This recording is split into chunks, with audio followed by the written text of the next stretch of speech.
Olá, seja muito bem-vindo ao Media Lab. Neste episódio, vamos mostrar como profissionais liberais como médicos, dentistas e advogados podem desenvolver estratégias de marketing e comunicação eficientes sem desrespeitar os códigos de éticas impostos pelos conselhos de classe.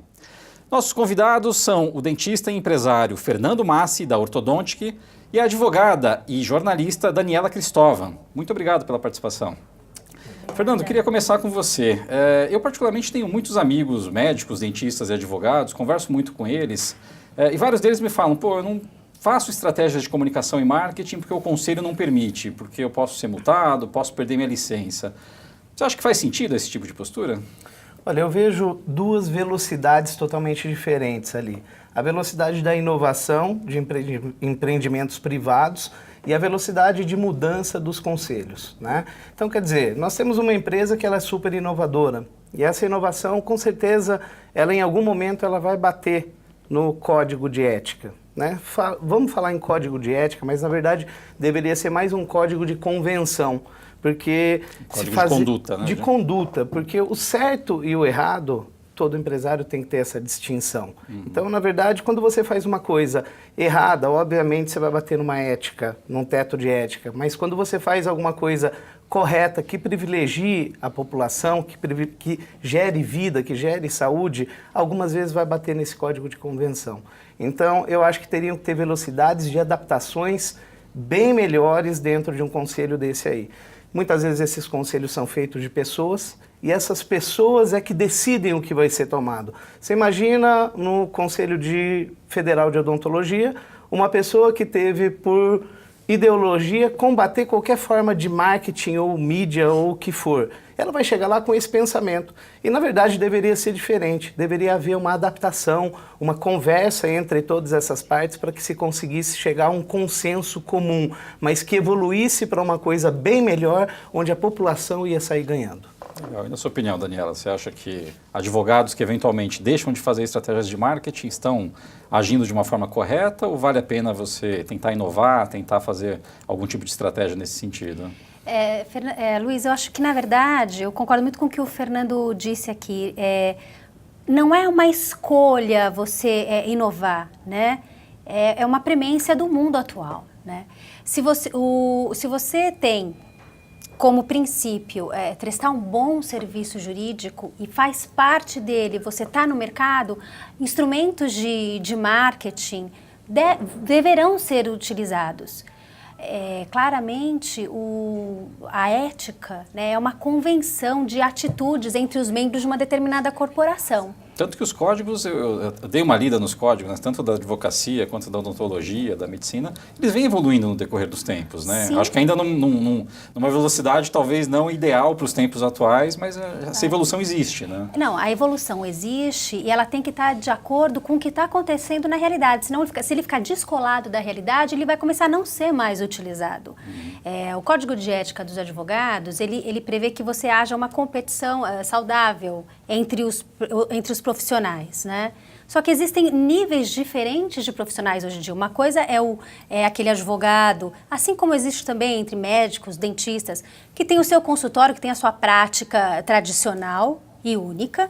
E existem também conglomerados, verdadeiras empresas. Então, como estabelecer atividades de oferecimento do serviço de uma forma assim que não prejudique o seu colega de corporação, que todo mundo esteja competindo no mesmo nível, né? Acho que isso é importante, mas não dá para você comparar mesmo aquele profissional único, sozinho, no seu consultório, com empresas que prestam um serviço de uma forma diferenciada. Muitas vezes empresas até internacionais, empresas com outro tipo de estrutura e outro tipo de investimento, né? Acho que isso acontece também no mercado de saúde, né? E entra no código de ética ali como uma concorrência desleal, né? Mas, na verdade, a gente vive numa democracia e concorrência é concorrência, né? Vamos falar em uma pessoa que sai formada em medicina e pode estudar fora do Brasil e volta para cá com um diploma, né, super valorizado. Essa pessoa vai se destacar. Isso já seria uma concorrência desleal. Então, eu acho que concorrência, código de ética, posturas, acho que a gente tem que fazer o que é correto e beneficiar, no fim, a população que precisa dos nossos serviços. Você imagina, por exemplo, ontem eu estava na companhia aérea, né, e óbvio, a gente tem um pouco mais de conhecimento e você sabe os seus direitos ali dentro. E aconteceu algum fato na companhia aérea que eu sabia o meu direito ali, mas você imagina a grande parte da população que não sabe o direito que ela tem e ela vai ser totalmente tratada de forma abusiva por uma companhia, obviamente, né? Então, por que não o advogado mostrar o serviço que ele tem a prestar para uma grande população, que isso ainda é muito mal visto, não só na parte jurídica, mas na parte da saúde também. A gente não pode mostrar o nosso produto e a gente não pode mostrar quanto custa esse produto para facilitar o acesso dessa população. Você imagina hoje, você vai num restaurante, você tem que ter, é obrigatório ter um preço na entrada para você não ser constrangido dentro desse estabelecimento. Vai comprar um sapato, é obrigatório pelo Código do Consumidor ter o preço desse sapato na vitrine.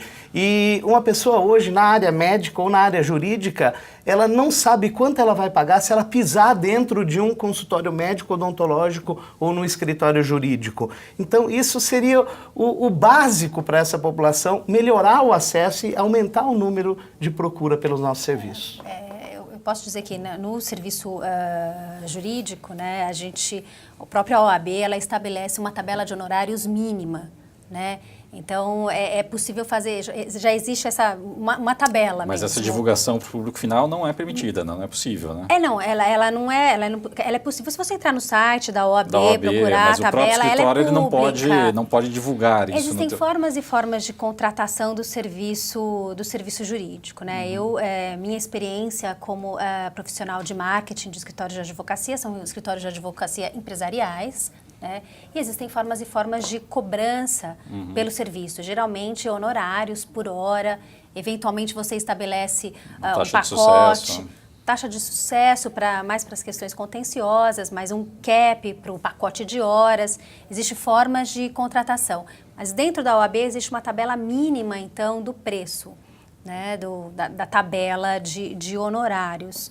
Né? O que acontece, eu acho, nessas profissões de saúde, jurídicas, é uma forma de não mercantilização da prestação do serviço. É isso que dizem, que está nos códigos, né? E aí eu te pergunto, é uma mercantilização ou não é? Nós nos formamos para ter um negócio, para trabalharmos de forma correta e ganharmos dinheiro. É mercantil, é puramente mercantil. Né? Então, ele tem que ser visto dessa forma. É claro que tem que ser visto do lado humano também e precaver, obviamente, deixar a classe sempre unida ali. Mas... A gente não pode utilizar de eufemismos, né? É mercantilização. Nossa, exatamente. É um negócio, né? Nós estudamos. São sócios, as pessoas recebem salário. Prestamos um serviço. Falar em negócio também, eu acho assim, na acepção pura, né? A gente não está vendendo um produto, eu não posso fazer propaganda do meu produto, eu não posso colocar ele numa prateleira. Eu tenho que fazer prestação para o seu problema específico, unitário e tal. Mas falar da mercantilização, né, da não mercantilização do serviço, porque ele, no caso jurídico, ele é essencial para a justiça e tudo mais, é se colocar um pouco num pedestal e esquecer da democratização desse serviço e da existência de uma demanda reprimida que precisa ser atendida pela população. Sim. Né? Tornar isso mais indo nessa linha dessa questão da democratização e até do preço, né? Eu sei que um dos diferenciais do modelo da Ortodontic é o acesso, né? Ou seja, vocês trabalham com preços diferenciados e com opções de parcelamento também para muitos casos, né? Mas como é que você divulga isso, né? Como é que você leva essa informação, sendo que isso está expressamente proibido. digamos, no código? Na verdade, a gente leva educação. Né? A gente leva educação e mostra que é acessível. Para você ter ideia, hoje, um cliente meu, se ele for abordado fora da minha clínica, por um primo dele que seja, e o primo dele perguntar o preço para ele responder, hoje a gente seria punido por isso. Entendi. Tá? É fato, acontece, é arcaico, mas, poxa vida, isso gera uma barreira entre a população e o acesso ao produto que a gente vende, seja na saúde, seja no jurídico aí. E a gente teria que democratizar isso aí de alguma forma, liberar com que o profissional possa mostrar isso. Agora, se o preço é mais alto ou mais baixo, são evoluções de planos de negócio. Se existe a possibilidade de alguém fazer mais barato, e é uma tabela sugestiva, e não uma tabela impositiva, você pode trabalhar com preço mais baixo ou com preço mais alto. Se você trabalha com preço mais baixo e fecha a sua conta, teu modelo de negócio é muito mais eficiente. Né? Então aí eu pergunto, hoje uma Unimed ou um plano de saúde, ela pode divulgar preço. Qual é a diferença de um médico divulgar o preço e da Unimed divulgar o preço? Entendeu? A população teria que ter acesso a essa informação. Eu acho que os conselhos, Luiz, eles estão, né, os conselhos profissionais, eles estão pensando sempre naquele profissional unitário, esquecendo-se que esses profissionais unitários, eles estão se unindo em empresas para ganhar exatamente em eficiência. E com isso escala, você poder né? democratizar a escala desses serviços. Agora, ainda é visto como... eles têm, todos que estão no mercado hoje, têm que se adaptar a esse mercado. Sim. Porque isso nunca mais vai voltar ao que era antes. É dessa forma para frente. Se você relutar esse modelo, você simplesmente vai sofrer e vai perecer, e vai morrer. Você vai ter que se adaptar. Como você falou, você vai ter que se unir de alguma forma, seja com uma associação, uma cooperativa, um grupo de franqueados, para que tenha uma eficiência colaborativa, para que se consiga vencer esse novo degrau, que vai ser assim de agora para frente. Mas nessa questão da evolução e até do próprio olhar dos conselhos, dessa modernização, acho que a gente tem ainda um gap aí muito grande se for comparar principalmente com o mercado americano, que eu acho que é um dos mercados mais liberais, né? Para mim, toda vez que eu vou para os Estados Unidos me chama muita atenção, né? Você vê outdoor na rua com anúncio de advogado, anúncio de médico, uma coisa até bem ostensiva e muito na linha até do promocional, né? Vocês veem alguma sinalização nesse sentido? A nossa cultura ainda é de uma cultura um pouco mais conservadora? Vai ser conservadora durante um bom tempo, por isso que se torna um mercado de oportunidades, porque é um mercado de reserva muito grande. Isso faz com que aconteça um mercado, pessoas não consigam acessar esse produto. Então o mercado de reserva é enorme, há grandes oportunidades. Quem for até o limite dos códigos, obviamente, vai ter um modelo de negócio de muito sucesso, porque há muita gente para ser tratado, né?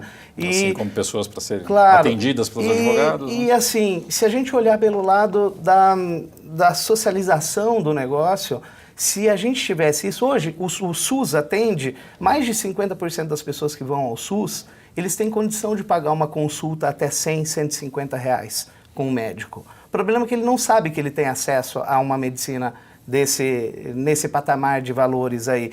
E aí você começa a ver um SUS totalmente, uma sala de espera cheia de gente, que 85% daquela população ali conseguiria pagar ou 50% conseguiria pagar uma medicina na rede particular. As redes populares, né? Exato. Né? Que estão enfrentando vários problemas, inclusive, né? A gente sabe que... No conselho, né? Mas olhando pelo lado social, eles estão tirando gente do SUS e dando uma medicina muito melhor para essa população, né? É promoção de vida, é promoção de saúde isso aí também. Legal. Né? Bom, no ramo jurídico, 70% do serviço jurídico ele é prestado para pessoas físicas, né? Então, diante disso, né, toda essa promoção, né, ou a publicidade do serviço jurídico, acho que existe um certo receio de haver uma judicialização das relações sociais e o próprio judiciário, o sistema judiciário não dá conta. Mas a gente vê, ao menos no mercado que eu atuo, dos grandes escritórios de advocacia, que convivem muito com os escritórios estrangeiros, um processo crescente nos últimos 10 anos, eu posso dizer, ao tempo que eu trabalho nesse mercado, de se importar com questões relativas a branding, a marca, a constituição de cultura, a elementos que podem diferenciar a prestação de serviço de um escritório ao outro, já que todos são excelentes advogados, muito bem formados, com experiência no exterior. Então, esses elementos de marketing, como branding, como reputação, como utilização de mídia espontânea, nos últimos 10 anos teve um crescimento sensacional. E era nessa linha que eu gostaria de fazer a minha pergunta, ou seja, que instrumentos, que ferramentas, digamos, mais eficientes estão à disposição hoje dos advogados, dos dentistas também? Que tipo de estratégia pode ser usada e deve ser usada sem ter problemas aí com o conselho, com o código de ética? O que você recomenda? O Código de Ética e Conduta dos Advogados foi reformulado no ano passado, né? em 2016, entrou em vigor, acho que foi em março de 2016. Ele foi bastante conservador em manter, por exemplo, a proibição de publicidade em grande mídia e também publicidade oferecendo o produto, né? A publicidade que pode ser feita é só mesmo de marca, né, e informativa, com isso os elementos de branding, né, são bastante utilizados e de possibilidade de slogans que não sejam também oferecendo o serviço, mas utilizando o motivo, o propósito, né, daquela sociedade de advogados, bastante utilizada. Eu acho que na linha de utilização da mídia espontânea, desde que você não esteja oferecendo o serviço, mas falando de uma tendência de mercado. Levando conhecimento, né? Levando conhecimento sempre, sendo elucidativo, ela é bem vista. Relacionamentos, você tem uma boa política de relations, de relacionamento com clientes, relacionamento também no mercado. Aí você fala de eventos, desse tipo de estratégia? Sim, estratégia de eventos, de poder levar educação e conhecimento para o público que pede isso para você. Você não pode oferecer de uma forma geral, né? Você só manda assim, mala direta, seus conteúdos para quem pede isso para você, para quem você já tem relacionamento. Então, a importância de você fazer relacionamento e mantê-los sempre em canais ativos. Uma vantagem do Código de Ética que foi reformulado no ano passado é a possibilidade, sim, de você usar os canais de mídias sociais, né? Então, é possível a Sociedade de Advogados utilizar LinkedIn, Facebook, Twitter, e com isso você não tem. Mas você não pode, mais por exemplo, filtro. pagar por essa mídia, né? Você não pode promocionar esses posts, ou pode? Posts promocionais, a propaganda paga, desde que ela pode ser feita, desde que ela não seja... Depende do conteúdo. Exatamente, né? Desde que ela seja meramente elucidativa e não fazendo oferta, anunciando promoções, nada disso. Mas você falando da sua prática, sem que ela seja comparativa também com os outros escritórios, isso pode ser feito. E com isso você não tem o filtro, né, de um jornal e tal. Você pode diretamente se comunicar com o público em geral. Não só com o seu público, com o público em geral. Né? Eu acho que o conteúdo é a grande saída para você poder divulgar, limitando os canais que eles liberam para você fazer, dependendo do código, do conselho, né? O que vocês fazem na ortodôntica?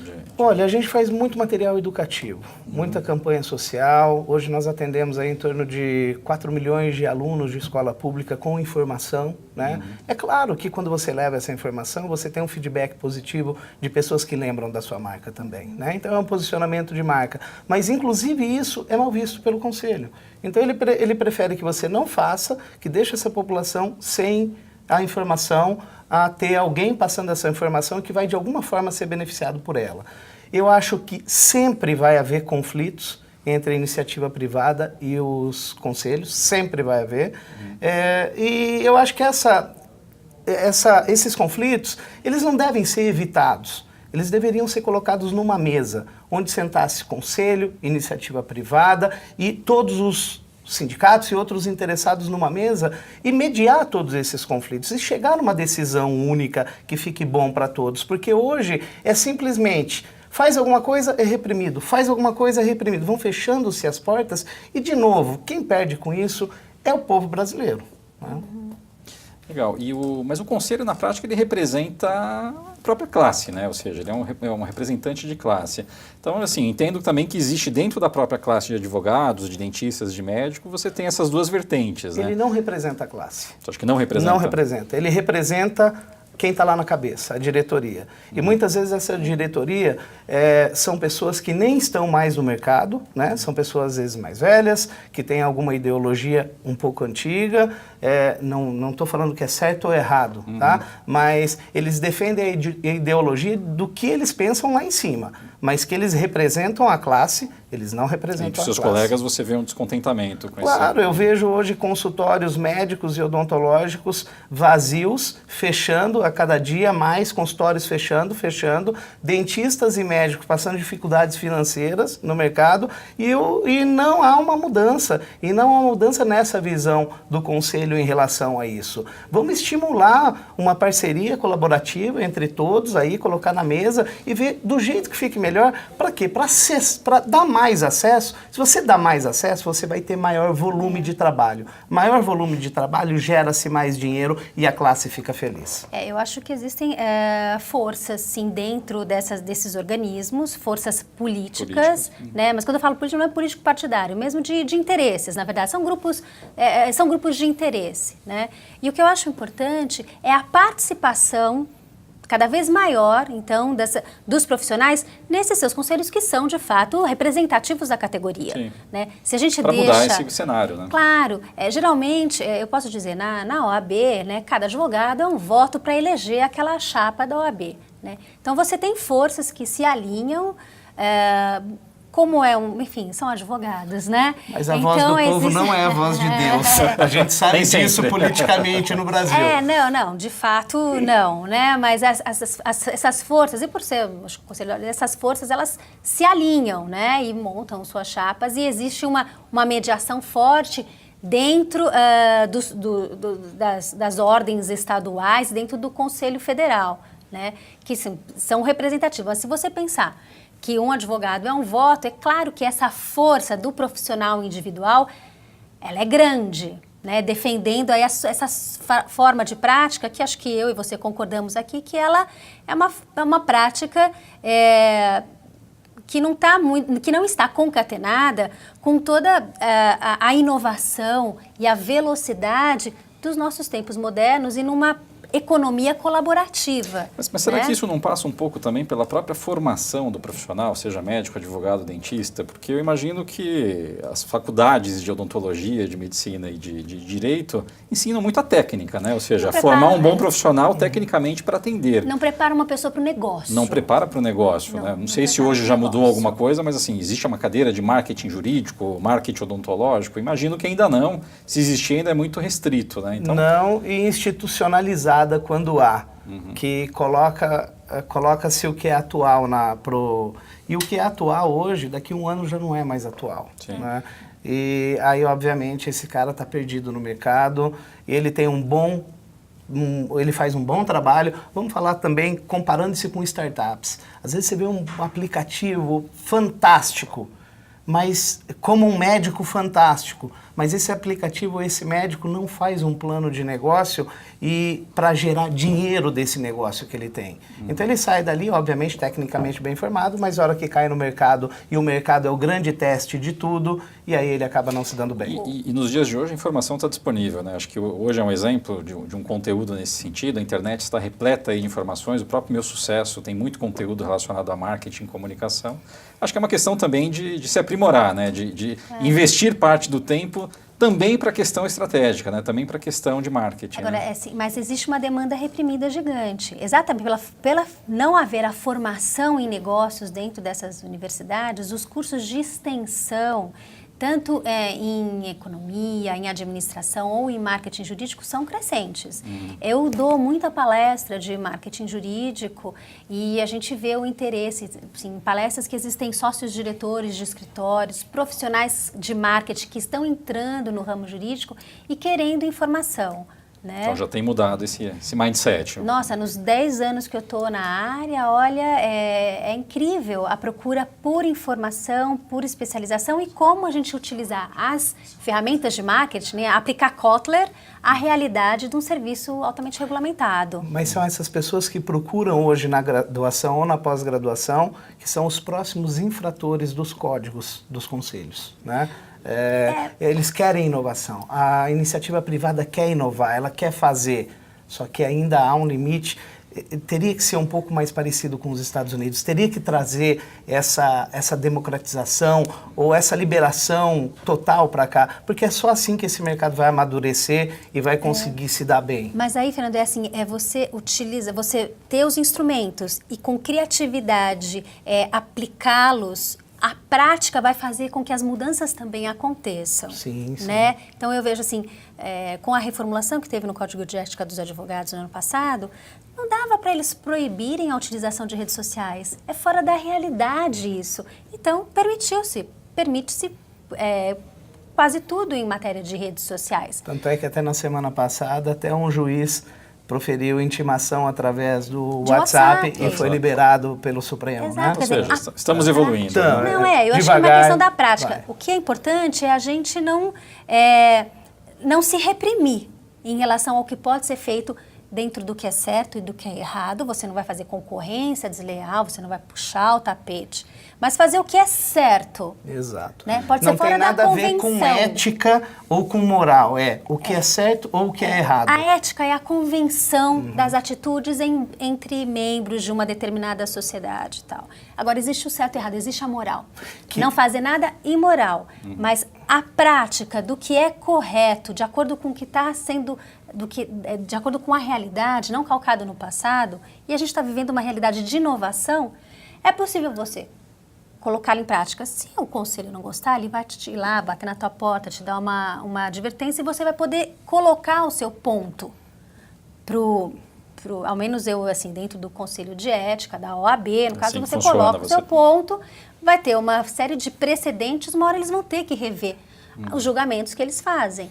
Eu acho que em matéria de utilização de redes sociais, foi até permitido dentro do novo código. Os conselhos, eles têm que enxergar que isso realmente não vai voltar atrás. Sim. Se não for a ortodôntica, se não for o escritório que você trabalhava, se não for o doutor consulta, ou seja lá o que for, sempre vai existir esse tipo de demanda, né? de empresas chegando até o limite sempre. Então, eu acho que a coação em relação a essas empresas, ela não tá sendo colocada de uma forma correta. Eu acho que deveríamos sim sentar e colocar lado a lado, sem ter uma curva que descola, né? O conselho ele tem que abrir os olhos para essas mudanças e o conselho tem que se adaptar a essas mudanças, porque é assim que vai ser e não vai voltar atrás. Sim. Bom, infelizmente a gente está chegando no final do programa. Eu queria fazer uma última pergunta para vocês. Queria que vocês dessem um conselho prático, né, para quem está nos assistindo, seja um jovem advogado ou não, ou um jovem dentista ou médico. O que vocês investiriam assim hoje? Qual que seria o conselho que vocês dariam para essa pessoa que está incomodada, ou seja, que quer melhorar a sua performance do teu consultório, do seu escritório? Que conselho vocês dariam para essa pessoa? Olha, o meu conselho é fazer o melhor possível. Não ter medo de inovar, porque quem não inova vai ficar para trás, tá no passado. Então é fazer o melhor possível e sempre com a cabeça de inovação, utilizando coisas que são próprias do homem, seja qual profissão for a dele, que é utilizar a criatividade, utilizar a imaginação para prestar o serviço da melhor forma possível. Legal. E você, Fernando? Eu vejo dois caminhos.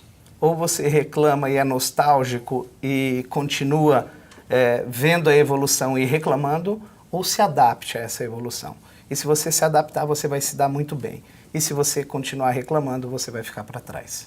Até porque a gente está vivendo uma nova era hoje em dia, né? Hoje a gente está falando aqui de conselhos, dessa relação de códigos de ética, mas a gente está vivendo aí mudanças muito mais profundas do que isso, Nós né? estamos na quarta revolução. Na quarta revolução, né? Ou seja... E deixa a inteligência artificial cair no mercado, né? E o código teria que se adaptar, já pelo menos preditivamente a isso. Hora que cair no mercado, a gente volta a conversar de novo, que aí eu quero ver o samba rodar. O mundo não é estanque, né? Então, até mesmo as leis mudam, Sim. né? Porque os códigos não mudam, as relações estão mudando. A gente está num mundo muito mais colaborativo. Ainda mais hoje em dia, né? Bom, Daniela, agradeço bastante a tua participação, Fernando também. Obrigado. Bom, chegamos a mais uma edição aí do Media Lab, espero que você tenha gostado desse papo. Fique à vontade aí para participar, para mandar sua opinião, sugerir seu tema, sua pauta. E muito obrigado pela sua audiência. Tchau, tchau.